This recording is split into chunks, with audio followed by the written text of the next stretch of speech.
Hello hello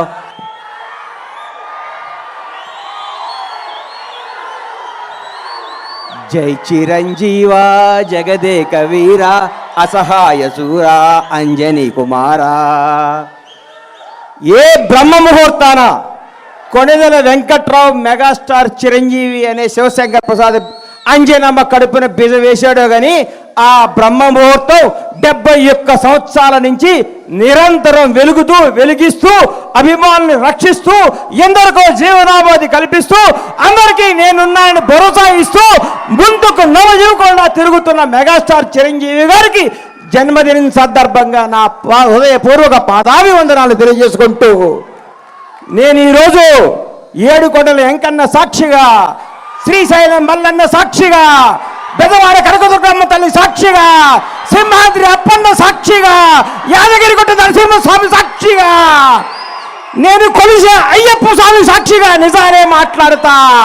megastar character గురించి, character గురించి, capacity గురించి, వ్యక్తిత్వం గురించి, వ్యక్తి వికాసాన్ని గురించి నేను మాట్లాడదామని మీ ముందుకు వచ్చాను. చిరంజీవి ఏ బ్యాక్గ్రౌండ్ లేకుండా, ఏ రౌండ్ లేకుండా ఒక కానిస్టేబుల్ కొడుకుగా చదువుకొని కుర్రాడులా చెన్నై నగరంలో అడుగుపెట్టినప్పుడు మీ అభిమానులందరూ ఎవరి కుర్రాడు, ఎవరి అడ్రస్ లేని వ్యక్తి అన్నాళ్ళకి ప్రపంచవ్యాప్తంగా ఉన్న తెలుగు వారందరికీ మెగాస్టార్ అంటే ఏంటో మహోన్నత వ్యక్తి మెగాస్టార్ చిరంజీవి. నాకు ఆయన అంటే ప్రాణం. ఎందుకు ప్రాణం అంటే నాకు జీవితాన్ని ఇచ్చిన పవర్ స్టార్ పవన్ కళ్యాణ్ తెలుగు ఇండస్ట్రీకి చేత్తో పట్టుకొచ్చిన మెగాస్టార్. ఈ భారతదేశంలో ఏ నటుడికి, ఏ మెగాస్టార్కి దగ్గర అదృష్టం రామ్ చరణ్ రూపేణ ఆయన లెగసీని కంటిన్యూ చేయడానికి పుట్టించిన మహోన్నత వ్యక్తి చిరంజీవి. ఎంతమంది స్టార్లు ఉన్నారు భారతదేశ వ్యాప్తంగా ఉన్న స్టార్లందరికీ ఒక సూపర్ స్టార్ ఇంకో సూపర్ స్టార్ పుట్టాడా? ఒక మెగాస్టార్ మెగా పవర్ స్టార్ పుట్టారా? ఏం కొడుకుని కన్నావయ్యా మెగాస్టార్. నీ వ్యక్తిత్వం గతంలో చాలా మంది ఓరు దాటేదాకా ఓరి మల్లనని పనిలేక బోడి మల్లన అంటున్న ఈ రోజుల్లో చిరంజీవి గారు అన్నా నీ వెనకాల ఎంతమంది ఉంటే ఏంటి, ఊడితే ఏంటి, నీ క్యారెక్టర్ భావి తరాలకి, భవిష్యత్ తరాలకి ఒక రామాయణం, ఒక భగవద్గీత, ఒక భారతదేశ స్వతంత్రానికి పోరాడే కాదల్లాగా చిరంజీవి చరిత్ర కూడా అందరి హృదయాలు లిఖించుకుంటారని నేను మీ అందరికి గర్వంగా చెప్తున్నా. చిరంజీవి వ్యక్తిత్వం ఈ మధ్యనే చిరంజీవి గారింటికి వెళ్ళి మర్చిపోయి మీకు చెప్పడానికి వెళ్తే అన్నయ్య కొంచెం లేట్గా వచ్చాడు. ఏంటన్నా లేట్గా వచ్చావన్నా?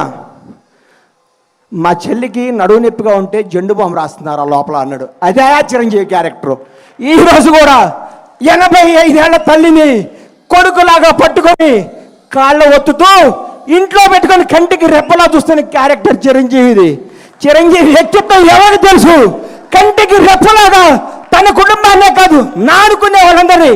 25 సంవత్సరాల కింద బండ్ల గణేష్ ఏందండి అడ్రస్ లేనోడిని, అడ్రస్ అంటే తెలియనోడిని, అన్నా నేను ఇల్లు కట్టుకున్నానంటే నా అడ్రస్ ఎత్తుకుంటూ చాట్ దగ్గర వచ్చాడు నడువు నొప్పితో. ఆ రోజు మెగాస్టార్ శంకర్ దాదా లాంటి బ్లాక్ బస్టర్లు కొట్టి యావత్ భారతదేశం చిరంజీవి చూడాలనుకున్న రోజుల్లో 50 కిలోమీటర్ల నడువు నొప్పితో వచ్చిన మహోన్నత వ్యక్తి మెగాస్టార్ చిరంజీవి. ఆయన క్యారెక్టర్ గురించి మాట్లాడాలంటే, ఆయన క్యాలిబర్ గురించి మాట్లాడాలంటే, ఆయన స్టామినా గురించి మాట్లాడాలంటే, ఆయన నిజాయితీ గురించి మాట్లాడాలంటే, ఆయన నిర్భయం గురించి మాట్లాడాలంటే ఎవరి తరం కాదు, ఎవరి వ్యక్తిత్వం ఉండదు. అన్నా నువ్వు రాజకీయాల్లో నుంచి బయటకు ఎందుకు వచ్చావు అంటే నేను అడిగాను. ఇదే స్టేజ్ మీద గోవిందరేంద్ర వాడే ఫంక్షన్లో కూర్చుంటే అన్నా మీరు రండి, యాక్ట్ చేయండి, మీకు దండం పెడతా, మీరు రావాలి, మీరు డాన్స్ చేయాలి, మీరు భారతదేశ తెలుగు చలనచిత్ర పరిశ్రమలో వచ్చిన స్థాయిగా ఉండాలని నీలాంటి అభిమానులు, నాలాంటి అభిమానులు ఎంతోమంది అడిగితే ఆయన వచ్చి మళ్ళీ దుమ్ము దులుపుతున్నాడు, హిట్ల మీద హిట్లు కొడుతున్నాడు. ఆయన నుంచి అందరూ నేర్చుకోవాలి. సినిమా వెనకాల సినిమా ఎక్కిస్తూ, సినిమాతో సినిమాలు పెంచుతూ, ఎంతోమందికి వినోదాన్ని ఇస్తూ, ఎంతోమందికి హక్కుని చేర్చుకొని ప్రతి ఒక్కరికి నానుకున్న వాళ్ళందరికీ చేతునిచ్చి ఆయనలో స్వార్థం ఉంటే ఆయనే నేనే ఉండాలనుకుంటే నేను ఉండాలి, నా కొడుకు ఉండాలనుకుంటాడు. అవన్నీ పక్కన పెట్టి మేము ఉండాలి, మనం అందరం ఉండాలి, అందరూ పైకి రావాలి, అభిమానించే ప్రతి ఒక్కరికి బంగారు భవిష్యత్తు ఇవ్వాలి అని చెప్పిన మోహన వ్యక్తి మెగాస్టార్ చిరంజీవి.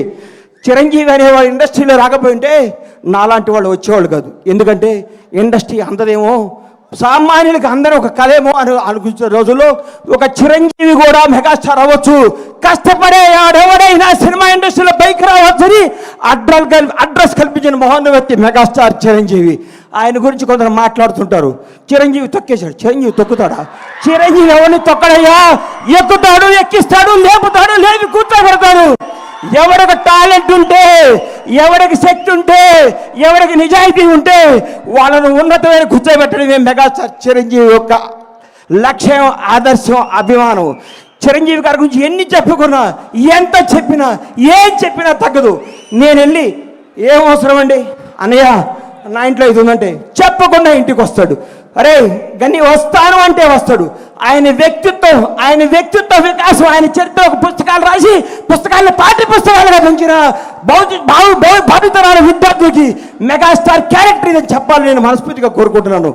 ఇంకొకసారి చెప్తున్నా, చిరంజీవి గారి గురించి ఎవరేం మాట్లాడుకున్నా, ఎన్ని వేసుకున్నా అల్ప సంతోషం, వాళ్ళు ఆనందపడాల్సిందే. కానీ ఒక మహోన్నత వ్యక్తి గురించి మాట్లాడితే ఏమో ఉపయోగం? ఇలాంటి భర్తలు ఇంకెన్నో చేసుకోవాలని, ఇంకెన్నెన్నో హిట్లు ఇవ్వాలని, ఇంకా ఎంత వేయాలని మనస్ఫూర్తిగా కోరుకుంటూ ఈ అవకాశం ఇచ్చిన మెగా అభిమానులందరికీ, ముఖ్యంగా మిత్రుడు స్వామినాయుడు గారికి హృదయపూర్వక కృతజ్ఞతలు తెలియజేసుకుంటూ సెలవు తీసుకుంటున్నాను. జై చిరంజీవి, జై జై చిరంజీవి, జై power star. Oh my god, డెఫినెట్గా ఆయన మన గాడ్. సో మన దేవుడు, ఆయన యొక్క పుట్టినరోజుని ఇవాళ మనం ఇంతలా జరుపుకుంటున్నాం. And thank you so much Bandla Ganesh గారికి ప్రత్యేకమైన కృతజ్ఞతలు